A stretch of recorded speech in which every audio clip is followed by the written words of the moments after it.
नमस्कार मंडळी, श्री स्वामी समर्थ। उद्या 18 डिसेंबरला मार्गशीर्ष महिन्यातील शेवटचा गुरुवार आलेला आहे। मार्गशीर्ष हा महिना धार्मिकदृष्ट्या खूप पवित्र महिना मानला जातो, कारण हा महिना साक्षात धन आणि ऐश्वर्याची देवी माता लक्ष्मीला समर्पित आहे। या महिन्यात येणाऱ्या प्रत्येक गुरुवारी महालक्ष्मीचं व्रत केलं जातं आणि 18 डिसेंबरला येणाऱ्या या शेवटच्या गुरुवारी या व्रताचं उद्यापन केलं जातं। मार्गशीर्ष महिन्यातील प्रत्येक गुरुवार खूप खास मानला जातो। या दिवशी काही प्रभावी उपाय आणि सेवा केल्या जातात। म्हणूनच आपल्याला या मार्गशीर्ष महिन्यातील शेवटच्या गुरुवारी 11 लवंगांचा एक अतिशय प्रभावी उपाय करायचा आहे। हा उपाय केल्याने दारिद्र्य दूर जातं, घरात पैसा, सुख, समृद्धी, ऐश्वर्य टिकून राहतं आणि घरात लक्ष्मीचा अखंड वास नांदतो।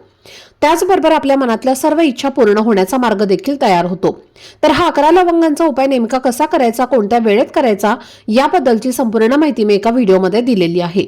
तो व्हिडिओ पाहण्यासाठी या व्हिडिओच्या खाली जो छोटासा त्रिकोण दिसत आहे त्यावर क्लिक करा, म्हणजे संपूर्ण माहिती तुमच्यापर्यंत पोहोचेल। धन्यवाद। श्री स्वामी समर्थ।